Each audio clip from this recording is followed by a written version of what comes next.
नमस्कार, मैं कुलदीप भारद्वाज नमस्कार इंडिया की शाम की चर्चा के अंदर आप सभी का हार्दिक अभिनंदन करता हूं। शुरुआत में बता दूं, हमने जो कहा था कि सरकता जाए है रुख से नकाब, आहिस्ता आहिस्ता। हमने एक शकुनी नंबर 1 की आपको तस्वीर दिखा रहे थे पिछले 3 दिनों से, और देखिए चोट कहां तक पहुंची। खलबली है खलबली, चोट पहुंची। चोट बहुत दूर राजस्थान तक भी पहुंची। राजस्थान में एक उनको प्यादा, नमस्कार इंडिया तो कम से कम उनको प्यादे की हैसियत भी नहीं रखता था, लेकिन फिर भी वहां खलबली है। जिस प्रकार की भाषाओं का, धमकी का प्रयोग नमस्कार इंडिया के कमेंट बॉक्स में जाकर किया जा रहा है। ठीक है, तीर निशाने पर लगा नमस्कार इंडिया, ऐसे लोगों का पर्दाफाश सजा करता रहेगा, बेफिक्र रहिएगा। देखिए एक और शकुनी की तस्वीर, शकुनी नंबर 2। आज शकुनी नंबर 2 देखिए, फिर दोनों को इकट्ठा दिखाएंगे कल आपको। चलिए अब इससे आगे मैं बता दूं, आपको मालूम है जिस प्रकार के दाउस के अंदर जो हमारे प्रधानमंत्री नरेंद्र मोदी जी संबोधन दे रहे थे, संबोधन के अंदर जिस प्रकार वहां पर टेलीप्रॉम्प्टर ने काम करना बंद कर दिया, और उसके बाद हमारे माननीय प्रधानमंत्री जी कुछ भी बोल पाने में असफल हो। आप देखें तो सदी को एम्पावर करने वाली टेक्नोलॉजी इस बुक में है। हम भारतीयों का टेम्परामेंट, हम भारतीयों का टैलेंट, जिस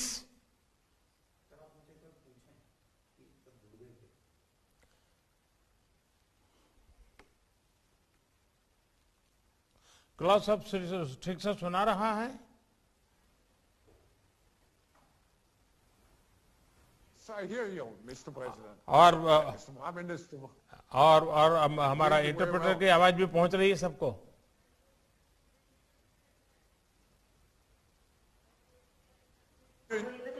We hear you very well, and I would suggest that we start the official session now, and we will have just one short introduction with a music sign, and then we will open up and thousands of people will listen to you, Prime Minister.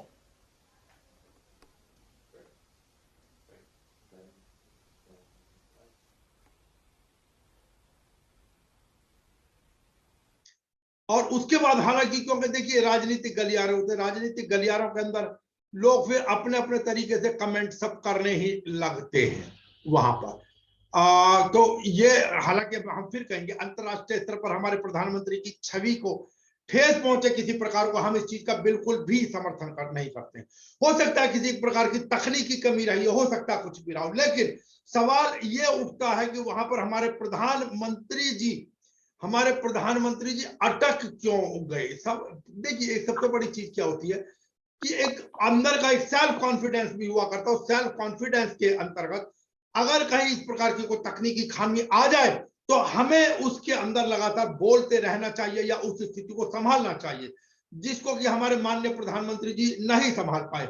और यही अब कांग्रेस को मौका मिल गया तंज कसने का, कि हम पहले ही कहते थे वो किसी प्रकार की प्रेस कॉन्फ्रेंस अटेंड नहीं कर सकते। राहुल गांधी ने भी एक बार कहा था कि वो खाली टेलीप्रॉम्प्टर को देखकर पढ़ते हैं प्रधानमंत्री जी। नरेंद्र मोदी जी को अब बोलने का कुछ नहीं रहा, टेलीप्रॉम्प्टर से बोलते हैं, टेलीप्रॉम्प्टर लगा रहता है, पीछे से कंट्रोलर है। हम भारतीयों का टेम्परामेंट, हम भारतीयों का टैलेंट, जिस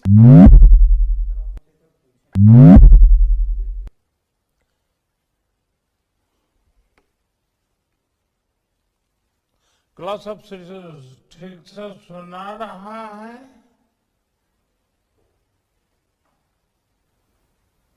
I hear you, Mr. President. और Mr. Prime Minister. हमारा इंटरप्रेटर की आवाज भी पहुंच रही है सबको। अब उसके बीच के अंदर एक बात और आई कि भाई वो क्या बोल रहे थे। बीच में आप भी गौर कीजिएगा, फिर से मैं आपको दिखाता हूं।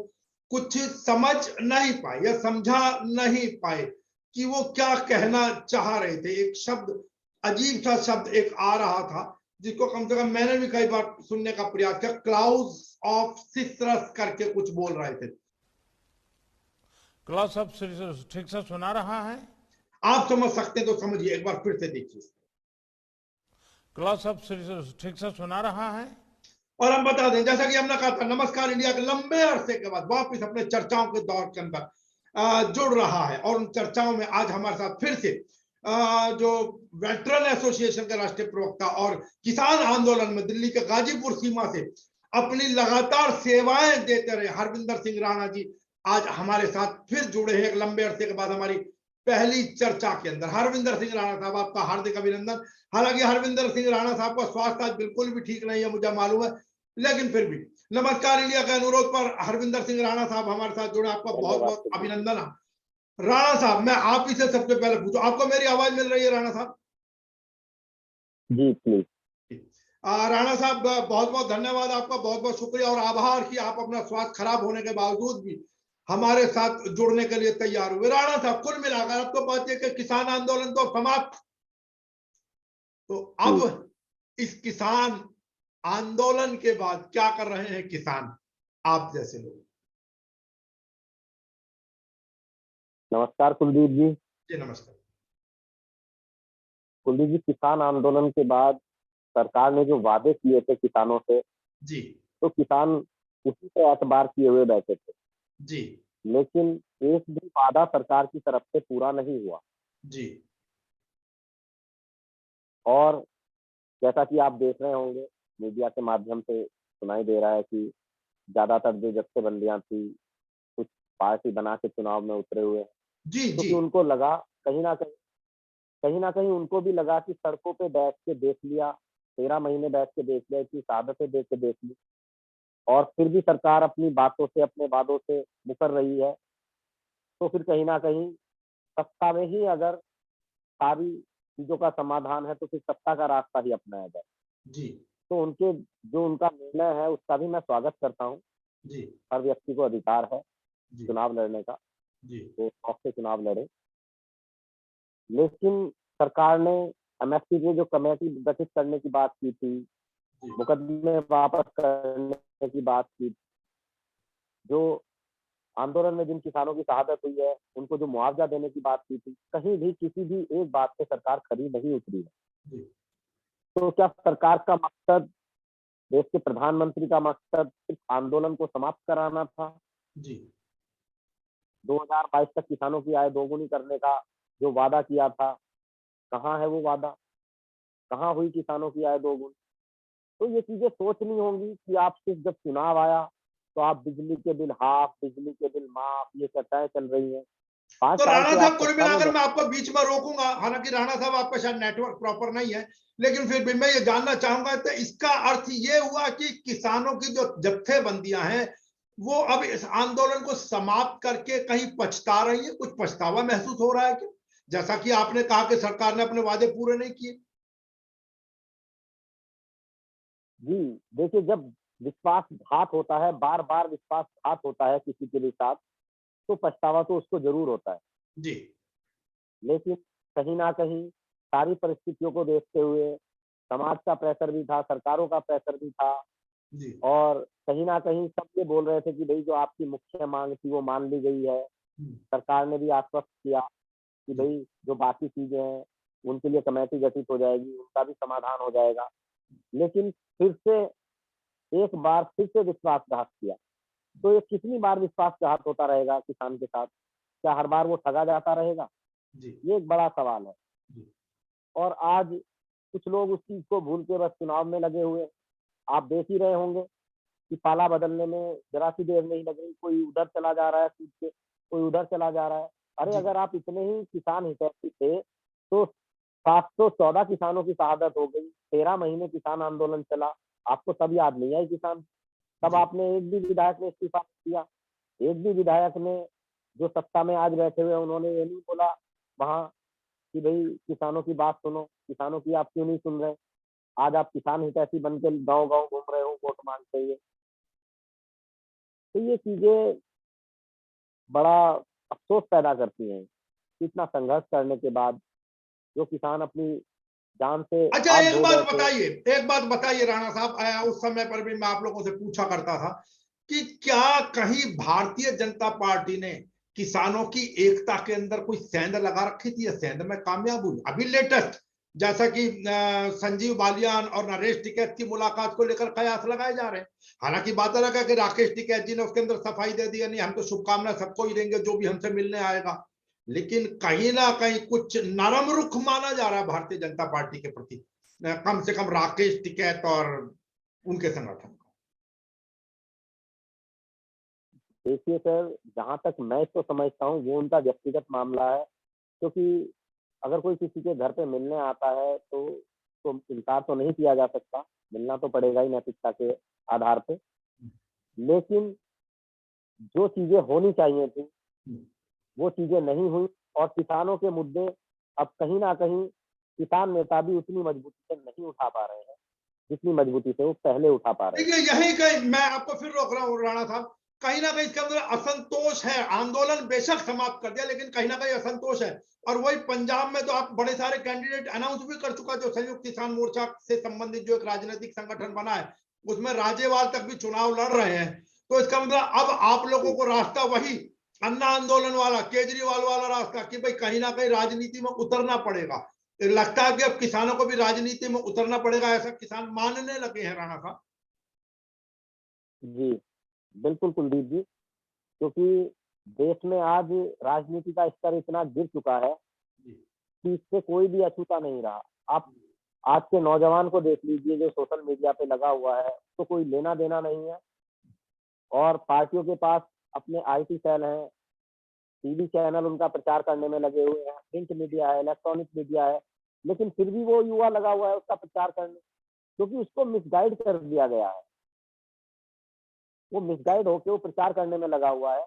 जबकि मैं अपील करता हूं आपके चैनल के माध्यम से युवाओं से कि उसके लिए आवाज उठाएं जिसको आपकी आवाज की जरूरत है, जो गरीब है, किसान है, मजदूर है, युवा बेरोजगार है, उसके लिए आप आवाज उठाएं, उसकी आवाज बने, राजनीतिक पार्टी की आवाज ना बने, क्योंकि उनके पास आवाज उठाने के बहुत से माध्यम है, अपना प्रचार करने के बहुत से माध्यम है, उनको आपकी जरूरत नहीं है। तो जी, और जिनको अब तो आपकी कहीं ना जरूरत कहीं है राणा उनके साहब, अब लिए तो कहीं ना कहीं चुनाव आयोग ने भी एक प्रतिबंध सा लगा दिया रैली को। जो एक आम आदमी, जो एक साधारण कैंडिडेट उम्मीदवार जाकर चुनाव लड़ सकता था, अब उसके लिए भी बड़ी मुश्किलें हो गई। एक तरीके की जिस प्रकार के लिए हमारा जो प्रजातंत्र था, जो डेमोक्रेसी की व्यवस्था थी, वो कहीं ना कहीं अब कठिन होती जा रही है, बल्कि मैं कहूँगा वो बाधा बनती जा रही है। एक आम आदमी अगर चुनाव लड़ना चाहे तो राणा साहब, मैं इस पर भी आपकी एक टिप्पणी चाहूंगा। इससे पहले मैं आपकी टिप्पणी चाहूंगा, मैं आपको एक जानकारी और देता चलूं। अपर्णा यादव, जो कि मुलायम सिंह के छोटी पुत्रवधू थी, वो आज भारतीय जनता पार्टी में सम्मिलित हो गई। हालांकि मैं ये भी स्पष्ट कर दूं कि वो जो सम्मिलित हुई है वो इस शर्त पर हुई है कि वो लखनऊ कैंट से, लखनऊ छावनी से चुनाव लड़ेंगे। आपको मालूम है पिछला चुनाव वो रीता बहुगुणा के सामने लखनऊ छावनी से हार चुकी है। अब देखते हैं भारतीय जनता पार्टी के लिए कहीं एक और सिरदर्द तो नहीं बन जाता। कुल मिलाकर केशव प्रसाद मौर्य ने ये कहा है कि उनकी जो भाषा थी, उनका जो अंदाज था, वो पहले से भाजपाई था। अब लगता है उन लोगों को लगने लगा, वरना पहले तो वो एक पारिवारिक लगती थी जिस समय तक अपर्णा बिष्ट यादव थी। अब सीधे सीधे वो शायद अपर्णा यादव हो गए। चलिए कुल मिलाकर जी राणा साहब, आप क्या कहेंगे? चुनाव आयोग जिस प्रकार के प्रतिबंध घटता जा रहा है, लगाता जा रहा है, एक आम आदमी जिस प्रकार कभी पहले चुनाव लड़ लिया करता था, अब मुश्किल है। अब तो उसको इलेक्ट्रॉनिक मीडिया और आदि आदि ना जाने कहां जाना पड़ेगा। क्या आपकी प्रतिक्रिया रहेगी हरविंदर राणा साहब?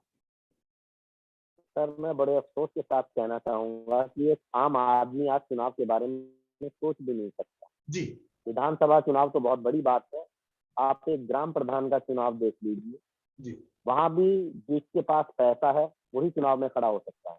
जी, और आज जो राजनीतिक पार्टियां हैं वो ठेकेदार बन चुकी हैं, उनको कोई मतलब नहीं है कि जनता की पसंद क्या है, जनता किस कैंडिडेट को पसंद करती है, उनको उससे कोई लेना देना नहीं। जी, मैंने यहाँ देखा है कि जो लोग 20-20 साल से पार्टियों में लगे हुए थे उनको दरकिनार कर दिया गया है, और जो लोग पैसा लेके गए उनको टिकट हो गए हैं। राणा साहब, ये एक तो तरह से कमोबेश आज की तारीख में ना लगभग हर पार्टी में हो गया। जो ग्राउंड रूट का वर्कर होता है वो बेचारा मेहनत करता रह जाता है, स्वप्न देखता रह जाता है, और ऊपर से कोई आता है पैराशूट से अपना डाइव करता है अंदर किसी भी पार्टी से। मतलब आज आपके लिए टिकट का जो क्वालिफिकेशन हो गई है, शायद ये नहीं होगी कि आप दूसरी पाला बदल कर आ जाए तो आपकी टिकट कंफर्म है। बिल्कुल सर, अगर आप किसी को टिकट नहीं दे सकते, मैंने यहाँ देखा लोगों को जो बहुत से प्रत्याशी थे बीजेपी के भी और पार्टियों के, उन्होंने इतना ज्यादा प्रचार में इतना पैसा पानी की तरह बहाया कि मैं मानता हूं बहुत से व्यक्ति ने करोड़ों करोड़ों रुपया खर्च कर दिया। जी बिल्कुल। और उसके हाथ में निराशा आई, उसको टिकट नहीं मिला जी और टिकट फाइनल नहीं हो पा रहे हैं लास्ट तक। जी बस जनता को तो ये है कि आपके वोट का सौदा किया जा रहा है ऊपर बैठ के, और आपने तो सिर्फ वोट डालने जाना है। जी आपकी पसंद का कैंडिडेट है नहीं है, आपके सुख दुख में काम आएगा नहीं आएगा, उससे उनको कोई मतलब नहीं। उन्होंने ऊपर ही आपके वोट का सौदा कर लिया।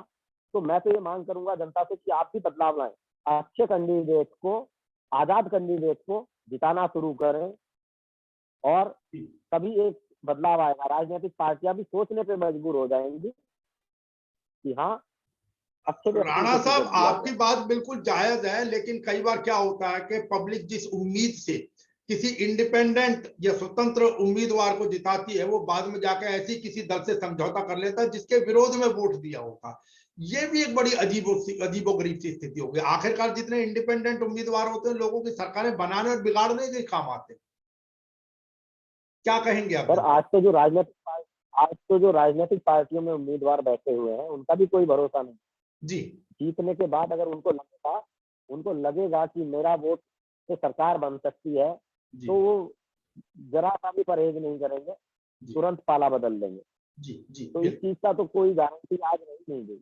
जी बिल्कुल ठीक कह रहे हैं। मैं एक जानकारी और देता चलूं कि दिल्ली में जो भी ऑड इवन का फॉर्मूला चला हुआ, उसके विरोध में जिस प्रकार ऑड इवन के आधार पर दिल्ली में और जगहों पर भी जिस प्रकार दुकानें खोली जाती हैं, आज उसका दिल्ली के सदर बाजार के दुकानदारों ने ताली थाली बजाकर भयंकर विरोध किया। उनका मानना है कि इस प्रकार की हरकतों से, ऑड इवन के फॉर्मूले से व्यवसाय पूरे तरीके से चौपट हो गया। वैसे भी जो वीकेंड कर्फ्यू दिल्ली जैसी जगहों के अंदर लगा है, वहां पर लोग सड़क पर नहीं आते। मैंने स्वयं देखा है कि जो बसें हैं, जो डीटीसी या डीटीसी के अंडर चलने वाली जैसे बसेज हैं, आ तो बेहिसाब रही है लाइन से, लेकिन उनमें एक एक सवारी भी नहीं होती। समझ नहीं आता सरकार किस आधार पर कर रही है कामों को, जब उन्हें मालूम है कि उस दिन लोग सड़कों पर आ ही नहीं सकते हैं।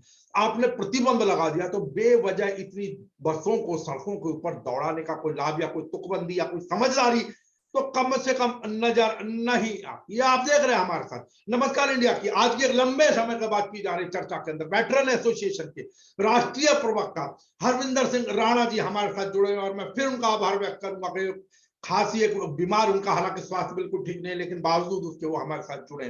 राणा साहब, अब मुझे थोड़ा सा, अब क्योंकि किसान आंदोलन में आपने एक लंबे समय तक सेवा की, क्योंकि आप मुख्य रूप से एक पूर्व सैनिक हैं, तो वेटरन एसोसिएशन से आप जुड़े हुए, जिसकी आप राष्ट्रीय प्रवक्ता हैं, आप क्या कहेंगे उस संगठन के संदर्भ में भी कुछ बताएं। उस संगठन या वेटरन्स के लिए जिस प्रकार की परेशानियां आ रही हैं, क्या सरकार ने उनका भी कोई समाधान खोजा, या समाधान बाद की बात है, क्या उन्होंने आपकी समस्या को अभी तक आइडेंटिफाई भी किया है, नहीं किया है? मेरा पहला सवाल। सर, मैं आपके चैनल के माध्यम से बताना चाहूंगा कि जो हमारा संगठन है और भी जितने सैनिकों के संगठन है, वो सैनिकों के मुद्दों को लेके आए दिन कहीं ना कहीं कुछ ना कुछ करते ही रहते हैं जी।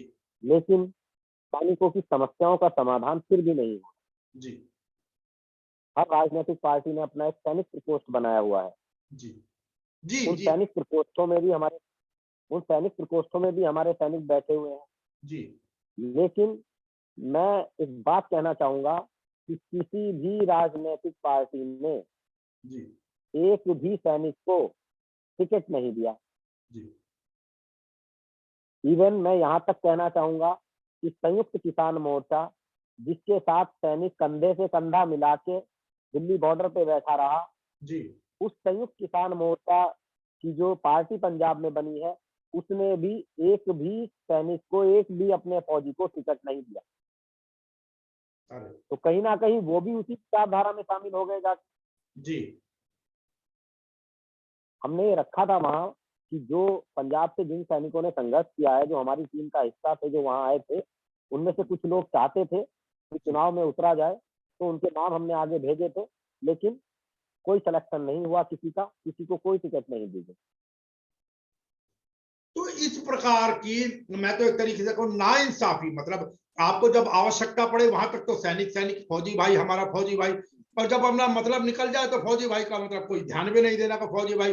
किन परिस्थितियों में जी रहा है, फौजी भाई की क्या समस्याएं हैं। कुल मिलाकर कोई सरकार या कोई संगठन, सरकार जब ये संगठन ही अगर आप जैसा बता रहे वो ही नहीं सुन रहे हैं तो फिर आगे क्या कहा जाए। मैं इससे पहले कि राणा साहब की प्रतिक्रिया एक जानकारी और दे दूं, तो मुलायम सिंह यादव के जो साड़ू हैं या अखिलेश यादव के जो मौसा हैं, जो कि विधुना क्षेत्र से विधायक रहे प्रमोद कुमार गुप्ता, वो भी अब भारतीय जनता पार्टी के अंदर जाने की तैयारी में है। कुल मिलाकर बीजेपी ने एक और सेंध लगा दी है यहां।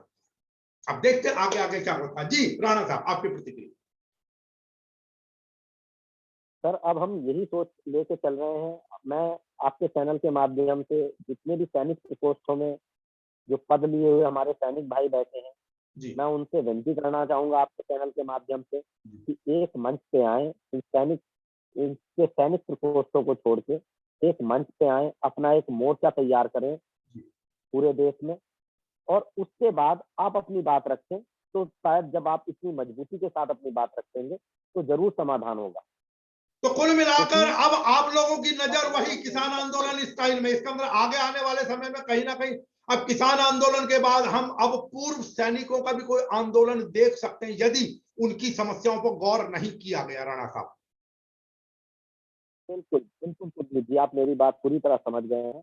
अब हम इसी इसमें है कि पूरे देश के सैनिकों को इकट्ठा किया जाए, एक मंच पे लाया जाए, और जो सैनिकों के मुद्दे हैं जिनको सरकार टालती है, बार बार टालती है, उसके बाद हम एक बड़ा आंदोलन शुरू करेंगे ताकि। अच्छा, मुख्य मुद्दे मैं अगर आपसे राणा साहब एक दो मुख्य बातें अगर पूछना चाहूं, अपने नमस्कार इंडिया के दर्शकों तक अगर पहुंचाना चाहूं, तो मुख्य मुद्दे क्या, मतलब मुख्य जिनको आप प्रमुखता से मानते हैं, एक दो तीन मांगे क्या हो सकती है? सर, एक तो जो रिटायरमेंट के बाद जो फौजी आते हैं उनके रोजगार को लेके है जी। दूसरा, जो वन रैंक वन पेंशन को लेके हमारा काफी टाइम से चल रहा है, 6 साल से चल रहा है, उसका कोई समाधान नहीं निकला जी।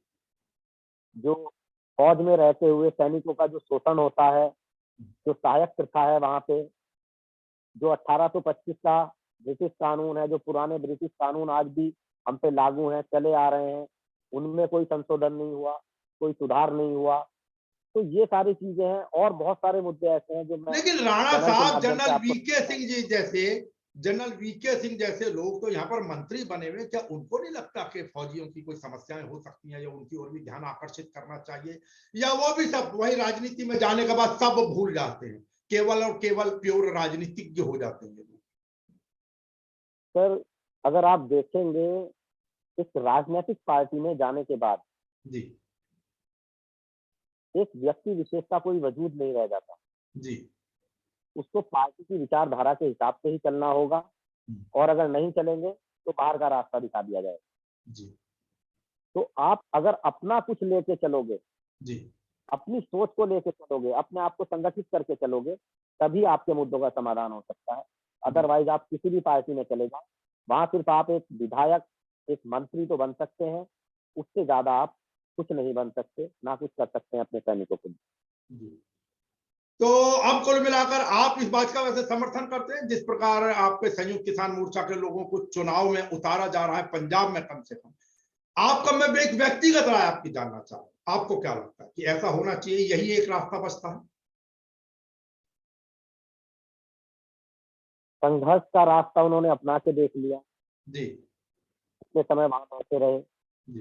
अब उन्होंने संघर्ष किया है तो उनको भी अधिकार है, क्योंकि जिन्होंने संघर्ष ही नहीं किया जब वो राजनीति में जा सकते हैं, तो जिन्होंने समाज के लिए कुछ किया है, संघर्ष किया है, तो उनका पूरा अधिकार बनता है, पूरा हक बनता है।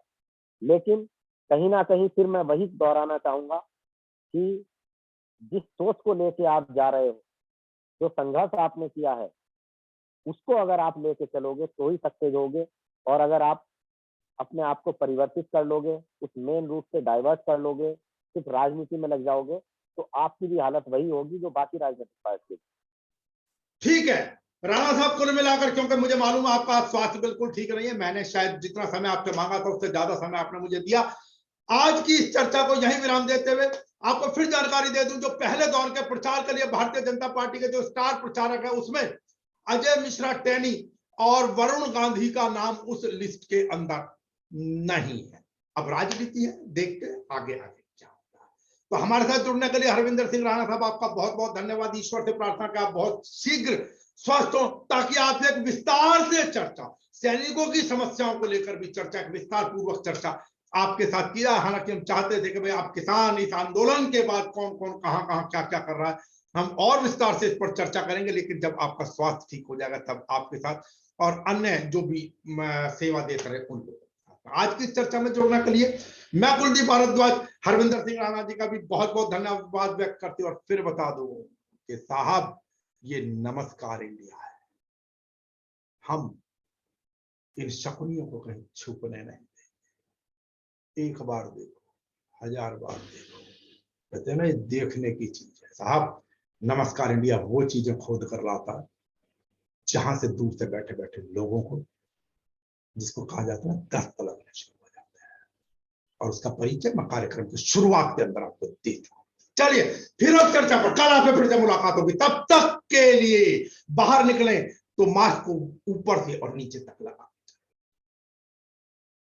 नमस्कार।